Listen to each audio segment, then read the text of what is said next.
여러분 안녕하십니까? 네, 이 시간 강의 제목은 4차 산업혁명 시대를 위한 자존감 업그레이드입니다.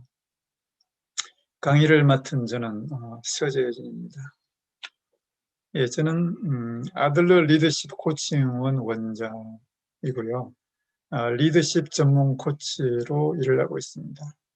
제가 리더십 전문 코치가 되기 전에는 통일연구원에서 20여 년간 북한 연구를 했습니다.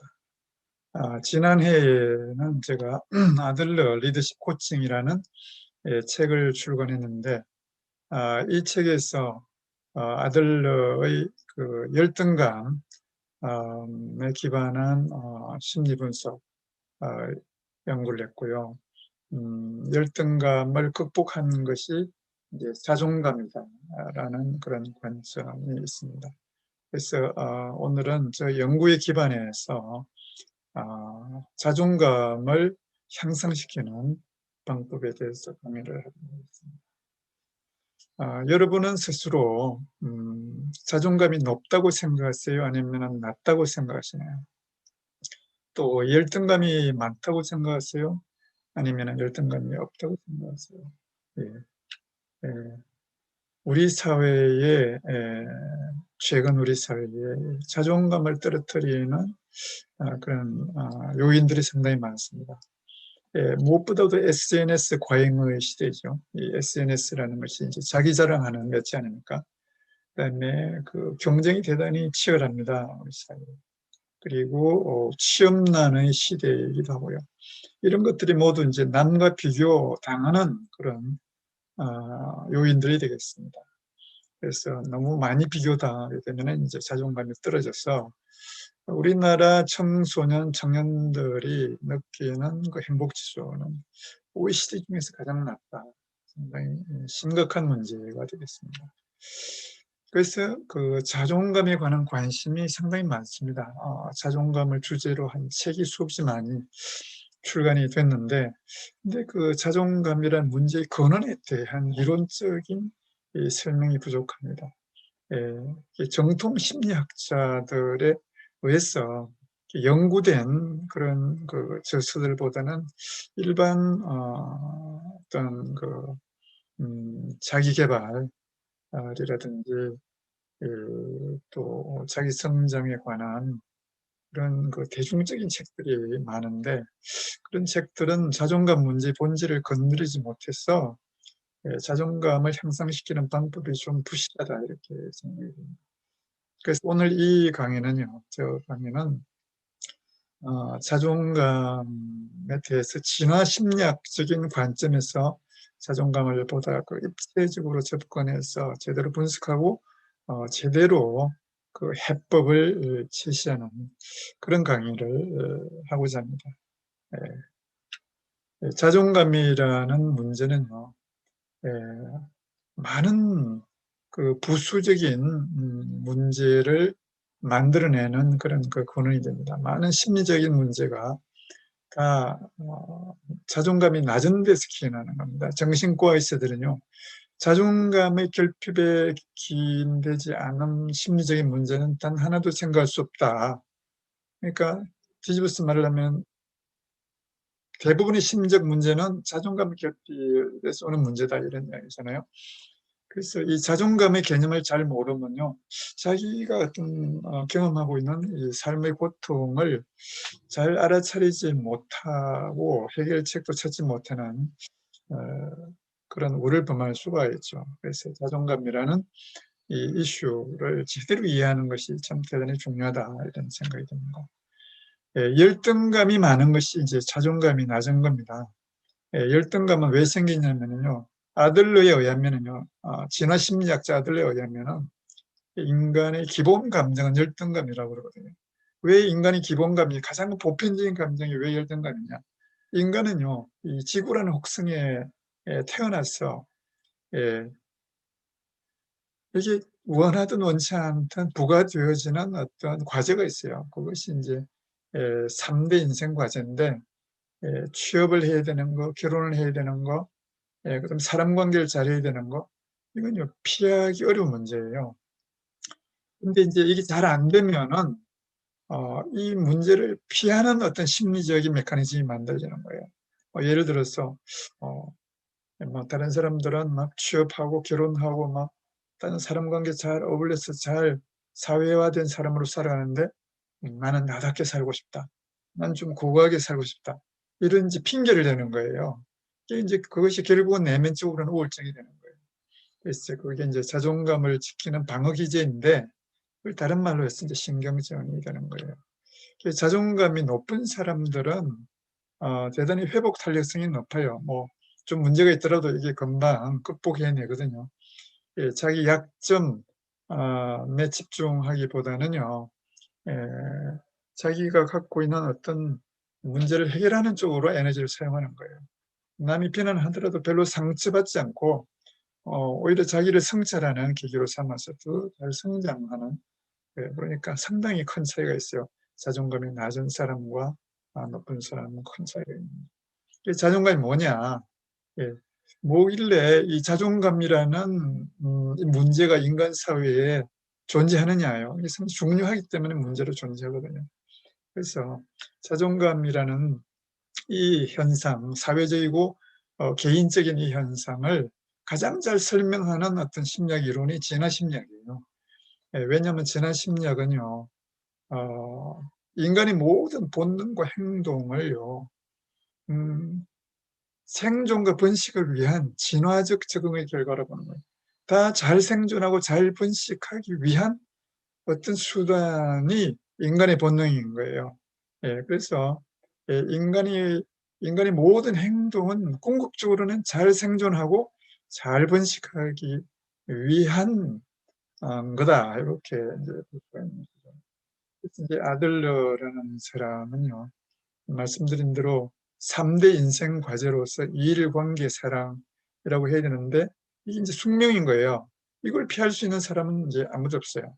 그래서 이제 인간은 어, 그 취업을 잘하고 사람 관계를 잘하고 또 좋은 사람 만나서 사랑해서 결혼하고 이게 이제 쉽지가 않기 때문에 이게 잘 안 되면 이제 열등감을 가지는 거예요, 사람들. 뭐 예를 들어서 뭐 내가 공부를 잘해야 되는데 공부가 잘 안 된다, 학점이 잘 안 나온다, 이게 이제 열등감이 드는 거고, 남들 막 잘 사는데 나는 잘 못 산다.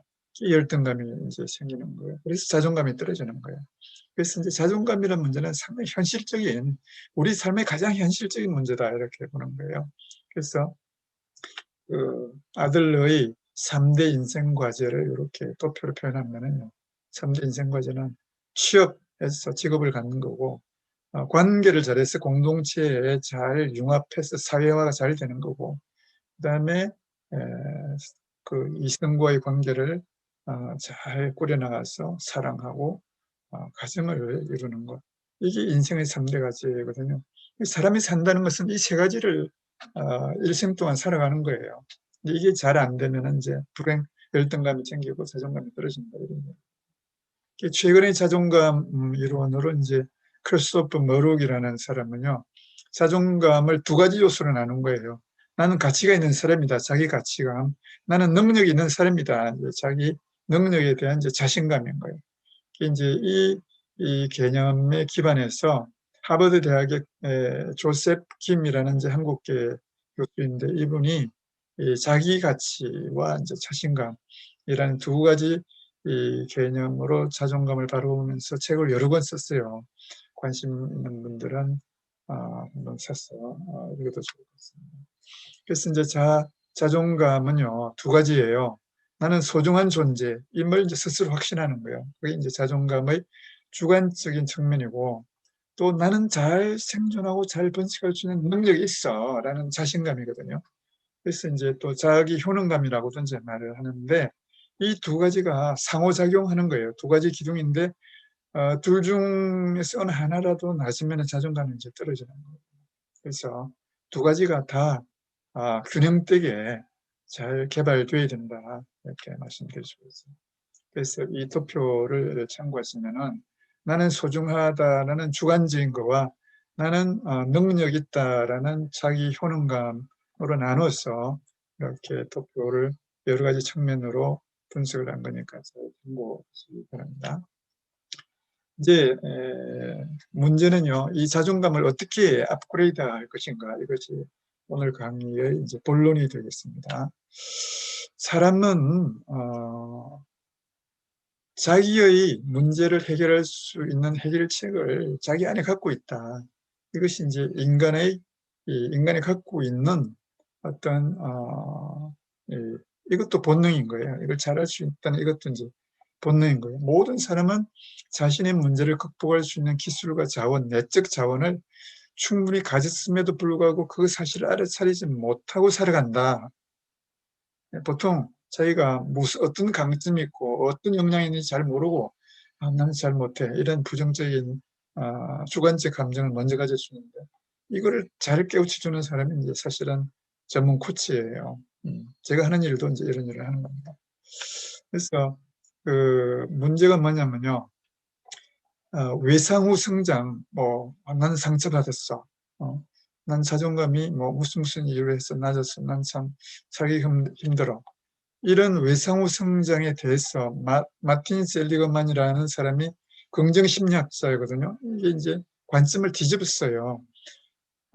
이전의 심리학자들은 외상후 스트레스 증후군을 너무 지나치게 이제 강조를 한 거예요. 사람이 한번 상처받으면 그게 후유증이 오래 간다, 극복하기 어렵다, 이런 이야기를 하는데, 에, 마틴 셀리그만은 그렇지 않다고 보는 거예요. 조사를 해봤더니요, 공포를 엄청 큰 공포를 경험했다거나 상처를 경험한 사람들 중에 적어도 80%는요, 외상후 스트레스 증후군을 겪지 않아요. 네? 그러면 나쁜 사건이 좋은 사건보다 강력하긴 해도 사람들은 시간이 지나면서 다양하고 건설적인 방식으로 이 사건에 잘 대응함으로써 결과적으로 인생의 여러 도전에 잘 대처하더라는 거예요. 결국은 나쁜 어떤 상처, 어떤 트라우마, 이런 것들이 오히려 우리를 더 강하게 하더라는 거예요. 그래서 이제 잘 사는 사람들은 다 아무런 어떤 고난이 없었던 것이 아니라 그 어려운 고난, 상처를 잘 견뎌낸 사람이라는 거예요. 예. 그래서 그 칼 로저스라는 사람이요, 자기 아버지가 농부였는데, 그래서 아버지의 유지를 따라서 처음에는 농대를 갔다가 아니야, 나는 심리학을 공부할 거야 해서 이제 심리학자가 된 사람인데, 자기 집에서 기르는 튤립을 보니까 모든 튤립이 이렇게 이쁘게 다 성장해서 색깔은 다 다르지만, 모양도 다르지만요, 다 너무 아름답게 표현하더라. 이걸 관찰한 거예요. 그래서 이 튤립의 어떤 관점에, 튤립이 성장하는 관점에서 이제 인간을 보는 거예요. 인간에게 단 하나의 기본적인 동기가 있다고 믿었는데, 그게 다 셀프 액츄얼라이징, 다 자기를 잘 이렇게 성장시켜 가고자 하는, 잘 성장시켜가는 그런 경향들이 다 있더라는 거예요. 마치 튤립이 본능적으로 자신을 완전하고 완벽하게 꽃피우려는 방향으로 나아가듯이, 인간도 성장과 완성을 향해서 최상의 인간 존재성을 성취해 나가더라. 최상의 휴먼 빙니스를 성취해 나가더라, 이런 이야기입니다. 이 튤립이 얼마나 하나같이 다 아름다우냐. 그래서 자존감을 업그레이드 시키는 세 가지 비법을 제가 말씀드립니다. 첫째는 이제 객관적인 방법인데, 아까 말씀드린 대로 생존과 번식을 해내는 역량을 개발하라는 거고, 둘째는 주관적인 자기인식, 자기를 긍정적으로 보라는 거예요. 나도 그걸 할 수 있는 힘이 있어 라고 주관적인 인식으로 바꾸라는 거예요. 부정적인 걸 버리고 긍정적인 걸 선택하라는 거예요. 그리고 인생의 3대 인생 과제, 일과 관계와 사랑을 가장 잘 성취하는 거는요, 나만 잘나야지, 나만 잘해야지 하는 이기주의, 개인주의 갖고는 이 사회에서 도태되는 거예요. 그런 사람은 이 사회에서 써주지 않는단 말이에요. 배우자도 그런, 이성도 그런 남자는 싫어, 그런 여자는 싫어, 이렇게 하거든요. 그래서 상대를 공감하고 다른 사람과 협력하고 잘 포용하고 다른 사람을 다 수용하는 이런 사람, 이게 공동체 관계이거든요. 그런 사람들이 잘 성공하더라, 이런 이야기예요. 네, 하나씩 살펴볼게요. 첫째, 3대 인생 과제를 해결하는 역량을 개발해야 돼요. 3대 인생 과제가 일과 관계와 사랑이잖아요. 이거를 잘 하려면요. 네. 자기가 잘하기 위해서는요. 예, 자기 스스로 그 퍼포먼스를 통해서 증명해내야 되는데 어떻게 증명해내느냐? 목표를 설정을 해야 돼요. 자기가 원하는 거, 뭐, 예, 뭐 학점을 잘 받고 싶다, 또 뭐 좋은 데 취업하고 싶다. 이 목표를 정하고요. 그게 될 때까지 집요하게 노력하는 거예요. 그래서 그 가장 예, 중요한 것이 모든 인간은 어떤 생존과 번식 이걸 위해서 그날 하루하루를 산다고 해도 과언이 아니거든요. 그래서 그 자기가 원하는 목표를 설정을 하고 그게 될 때까지 집요하게 노력하면 된다는 거예요. 근데 또 목표를 설정을 안 하는 사람이 있어요. 난 그거 뭐 싫어, 안 해. 이런 사람이 있을 수 있는데 그건 자신의 능력을 믿지 못해서 아예 목표 자체를 설정하지 않은 거예요. 그래서 애초부터 실망할 거리를 만들지 않기 위해서 목표를 세우지 않는 거예요. 네. 심지어 관심을 기울일 만한 예, 소망조차도 없는 거예요. 그러면 이제 예, 더 성장하기가 어렵죠. 자존감을 업그레이드 하기가 어려운 거예요.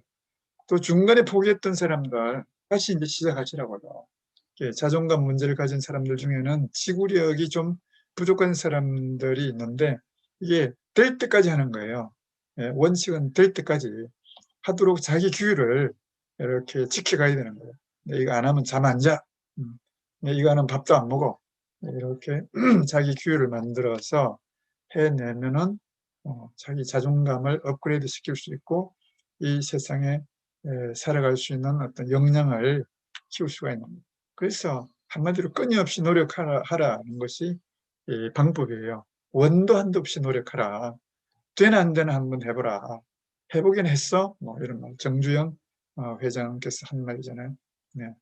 네, 상당히 중요한 방법들이에요.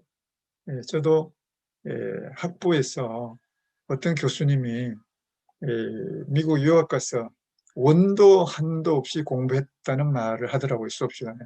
그래서 저도 미국 유학 가가지고 원도 한도 없이 막 공부를 했더니 학위를 받아서 그 뒤로 그 자존감이 상당히 높은 그 삶을 살게 됐어요. 최근에 그 미스트롯이 상당히 유행하잖아요. 탑세븐 가수였던 사람들이 조선일보와 인터뷰를 했는데 이찬원 가수는 이런 말을 했어요. 쉽게 포기하지 마라. 언젠가는 기회가 온다. 포기하면 기회가 나를 빗겨간다 이거예요. 포기하지 말고 끝까지 하라는 이야기. 장민호 가수도요. 한때 잘 나가던 사람들이 허지부지하고 자기가 이제 나이가 40대 중반에 돼서 탑세븐 가수가 된 거예요. 그래서 결국 인생은 제로섬이다. 길게 보고 천천히 가는 것도 괜찮다. 그래서 지금 잘 안 된다고 해서 포기하지 말고 목표를 잡아서 될 때까지 노력하면은 자기도 성공적으로 살 수 있다는 거예요. 자존감이 올라간다는 거예요, 그럼. 그래서 원도 한도 없이 공부하라는 거를 김미경 그 강사도 했더라고요. 공부하는 시간 동안에 시간이 메꿔지고 내 마음의 상처, 구멍도 메꿔지더라는 거예요.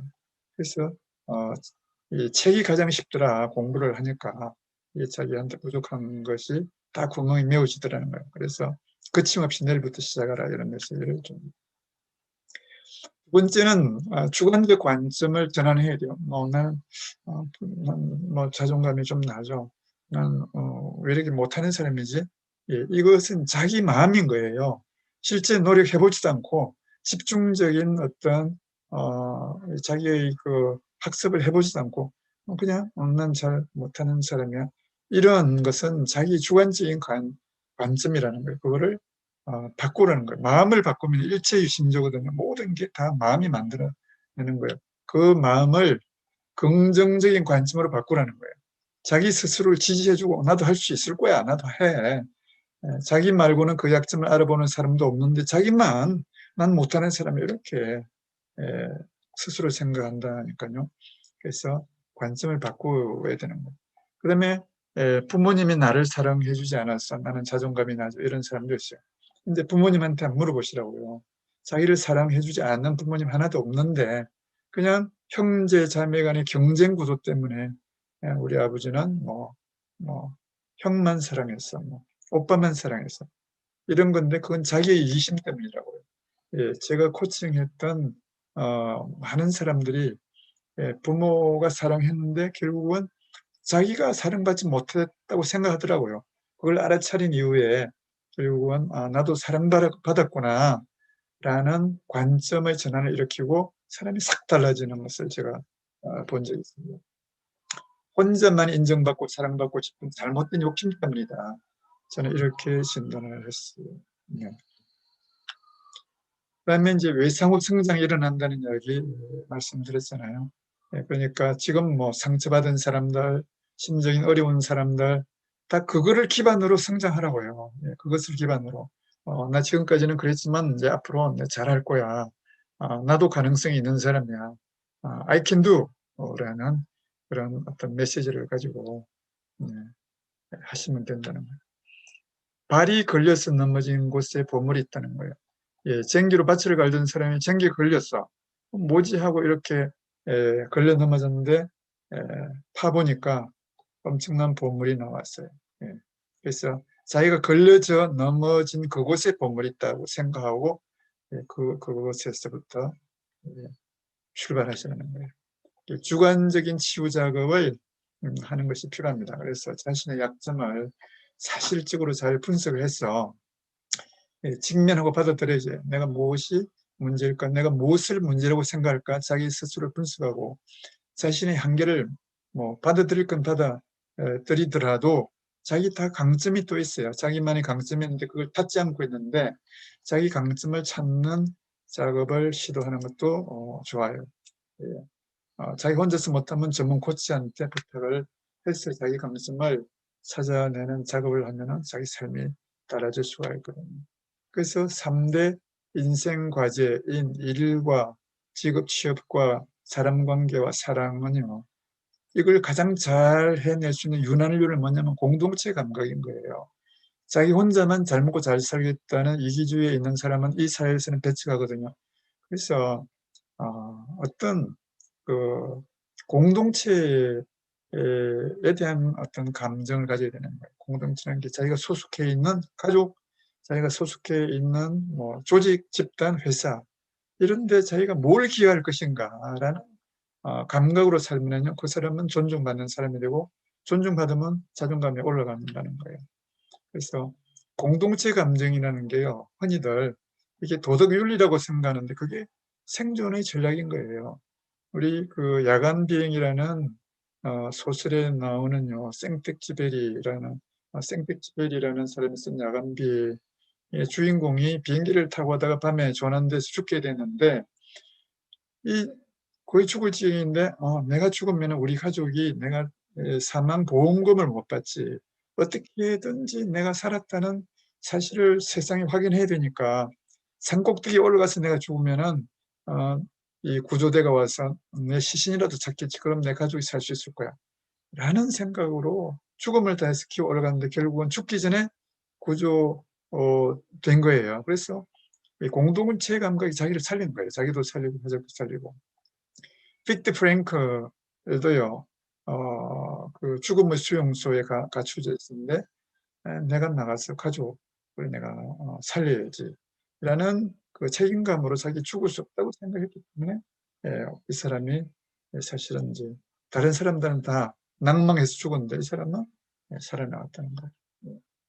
그래서 행복보다는 삶의 의미를 추구해야 되는 거예요. 어떤 내가 왜 사는지 그 사는 이유는요. 어떤 감각이 에서 나오는 거예요. 자기가 살아야 되는 이유를 10가지만 한번 써보시면은 내가 이걸 위해서 참 잘 살아야 되겠구나 라는 자기 에너지가 스스로 올라올 거라고 생각합니다. 그래서 에너지는 항상 자기 내면에서 살아오르는 거예요. 삶의 의미가 없으면은 공허해져요. 우울감이 오는 거예요. 그래서 에고로 살지 말고 공동체 감각으로 살 적에 행복해지고 그러면 이제 자존감도 올라갑니다. 그래서 공동 감각을 수련하는 4단계로 1단계, 2단계, 3단계, 4단계로 제가 만들어 봤는데 1단계는 더 넓게 포용하고 사랑하라는 거예요. 그다음에 2단계는 더 높게 자기 초월을 해서 이타주의로 사는 거예요. 예, 자기를 초월해서, 자기 이익을 초월해서 이타주의로 살고, 3단계는 더 멀리 비전을 가지고 멀리 내다보고 자기를 성장 발전시키라. 더 깊게 안으로 순수의식을 깨달아서 자기를 내면을 더 성장해 가면은요, 정말 자존감 높은 사람, 더 큰 것을 리더로 성장할 수 있다. 이런 것을 결론으로 말씀드리겠습니다. 오늘 제가 여러 가지 자존감의 이 개념부터 자존감을 극복하는 방법까지 이 말씀을 드렸는데, 제 강의가 여러분들의 자존감을 높이고 여러분들의 삶이 행복한 삶으로 성장 발전하는 그런 계기가 되기를 바라면서 이것으로 강의 마치고자 합니다. 감사합니다. 예.